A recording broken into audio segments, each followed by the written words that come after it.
Hey guys, welcome to our first YouTube video. Today we're going to be taking you on a bit of a tour of our 6-acre garden. So we have 6 acres of Sir Walter buffalo and several garden beds, a lagoon. Yeah, it's just a really nice country garden. We're located in New South Wales, Australia. And yeah, we'll be showing you the process over the next couple of months as we transform this place into a wedding venue. So come along for the ride.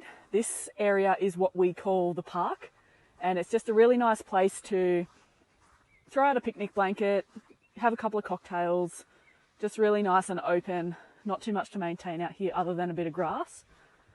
And then down here we have the driveway.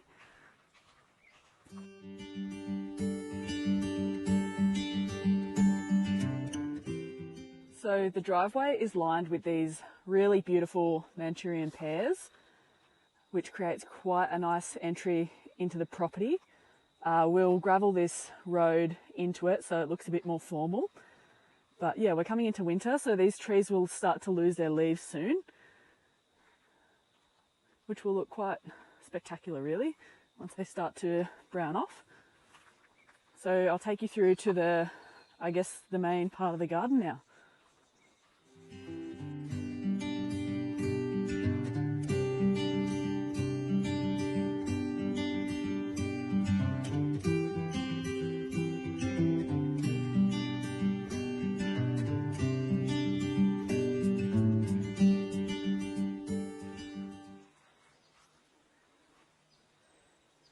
So this is another beautiful spot, quite nice and open.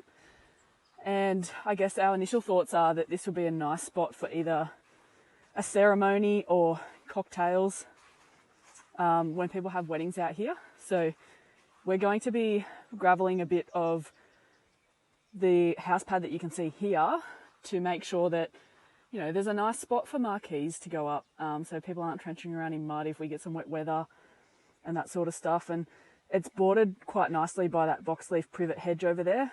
So yeah, it really creates a bit of structure, and I think it will be quite nice to have a marquee opening up onto the lawns with a few tables out here. So we'll keep moving.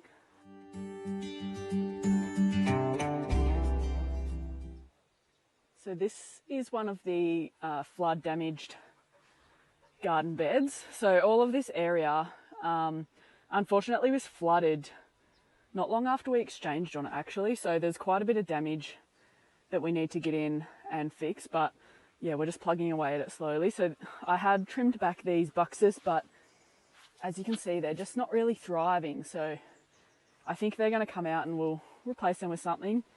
The claviers are doing okay in the middle there, so they'll get to stay. But yeah, there's a lot of trimming back to do of the garden, which will look pretty savage when we do it just because it hasn't been done for so long. Lots of roses to trim back, which will just be so beautiful once they're done. I've got an empty garden bed here that I'll need to fill with something. So if you've got any thoughts on that, let me know. But we are very lucky. A lot of these gardens have nice border plants to them. We've got a lot of hedges. So this hedge here is quite a nice curved hedge and would make a beautiful spot for a garden seat, so we'll do something there. And then from here it opens up into two directions. So we'll head around to the lagoon side first and then come back through.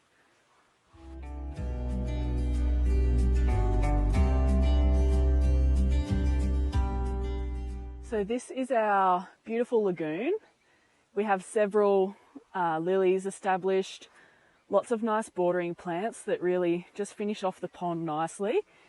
We've got a little boat over the other side. I'm not sure if you can see that, but yeah, this has quite a nice fountain in it, which looks pretty spectacular when it is running. I'm just currently letting the lagoon drop a bit because we need to do some sprinkler repairs. So yeah, I'll get in and fix up all the sprinklers, drop any sprinklers that need to be dropped into the ground. We've got a few that are above ground over there that I just want to drop in. And then we also have these old lights which are going to get taken out. So we're going to remove all of those as well, just because they're a bit of an eyesore at the moment. So back here into the trees, we are really fortunate to have such incredible established trees which provide a lot of shade, so is actually really lovely in summer. Some of these trees are going to come out just because we're starting to get the lawn die back with lack of sunlight. So we're going to take out these two trees that aren't as established, and then yeah, the big beautiful plane trees through here are obviously going to stay. They're just so incredible.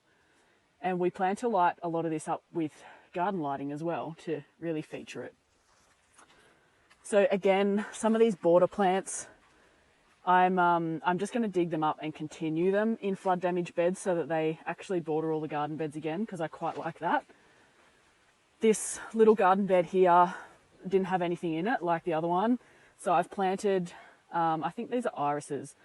I don't really know, but they were growing in a clump over there, so I've just divided them and planted them in a bit of a ring. And then I've got some agapanthus and also, well, that one's not doing too well, but some salvias, and also just a pot that was over in the garden. I just put it there as a bit of a feature until this all sort of fills in. But yeah, another great open space. This is what I like to call the fairy garden. So quite a lovely little spot, nice and shady. It's got like its own weird little microclimate going on in here.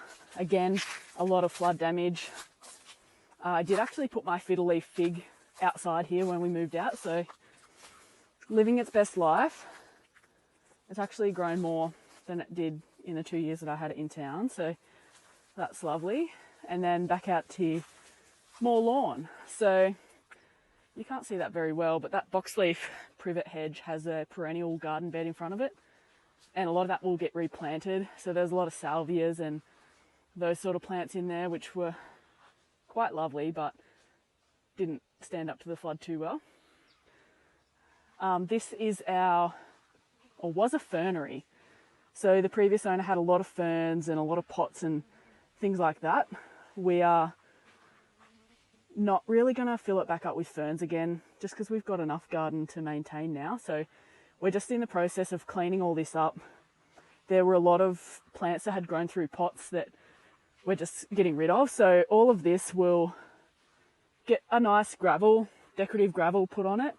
And then we're going to put some raised garden beds in. So it'll be like a bit of a kitchen garden area, which I think will complement the marquee area quite well. And yeah, you can see where we started gutting the garden shed. So this will get rusty tin. We've got a sheet straightener coming. So the sheets will be nice and straight and they'll be like new sheets, but obviously with that beautiful rusty patina. This is a bit of a walkway, driveway thing that goes all the way to the pond.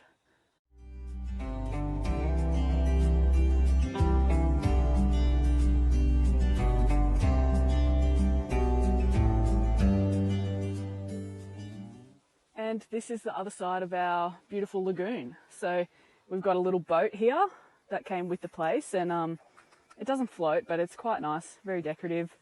These sprinklers and lights that you can see there are obviously going to get moved, as I said earlier. And excuse this mess. So we have started the chopping back of all the garden beds, but it's going to be a very big job. It'll take us a long time to get them through. So this is just one tree. And I'm only trimming the tree, not taking it out. So you can see there, this beautiful pear tree. We're keeping it, just tidying it up.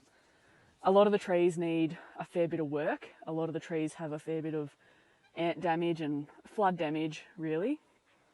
So yeah, we'll be doing a fair bit of tree work in the next 12 months to try and keep a lot of those healthy. In the background there, you can see one of the perennial garden beds. So this has a lot of salvias. We've got a beautiful miscanthus grass up the back there, which I really love. But yeah, quite an amazing selection of plants in here. And they just all complement each other really, really nicely. Well, there's even a few sticky beaks. But it creates quite a nice layered look. It's a bit wild at the moment, but yeah, I've just sort of left it knowing that we're cutting everything back. So we'll head back down towards the garden shed. This is part of the Great Wall of Roses that I've started chopping, but I've done about 7 ute loads and I gave up a little bit there for now. But this whole walkway of all the roses is going to get trimmed right back. So it's going to be a big job. But yeah, back to the shed.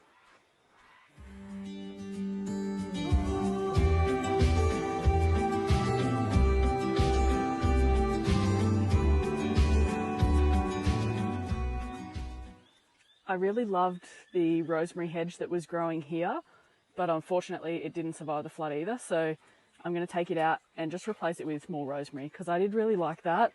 And it works really well with the kitchen garden. I feel like caterers could never have too much rosemary. This is one of our lime trees. We have a lot of trees in the orchard. I really quite like this very grand bit of lawn with the 3 trees in it. They are some sort of pear tree. I'm not sure which one, but they've got quite a nice grey olive leaf, which is quite a bit different. I haven't really seen them anywhere else. But yeah, I really love that. The rest of this orchard needs a lot of work, so pretty much ignore this because this is all going to get taken out and replanted with more trees. We're just going to let the lawn grow in so it's not such a big bare area that gets very weedy. But yeah, that's going to take a bit of time. And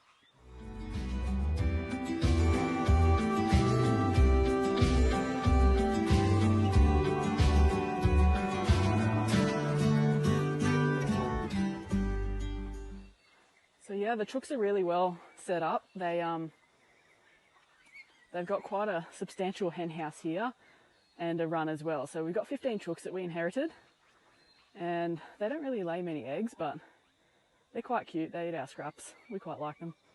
I'm sure Macca would love to eat one of them. But yeah, we'll keep going down to the river.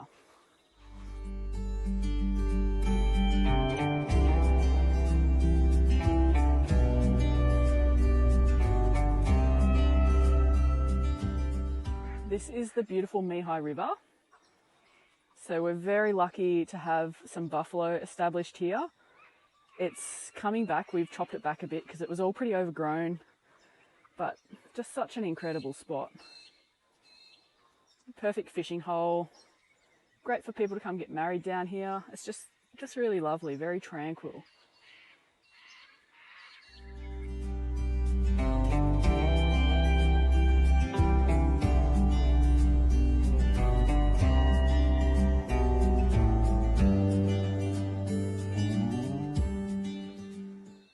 So this is the end of the other end of the orchard. Just a bit of a different angle.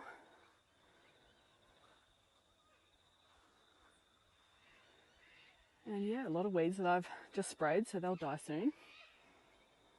But yeah, that's the end of the garden tour. Hope you guys enjoyed it, and I guess let me know what you'd be interested in seeing as we turn it into a wedding venue.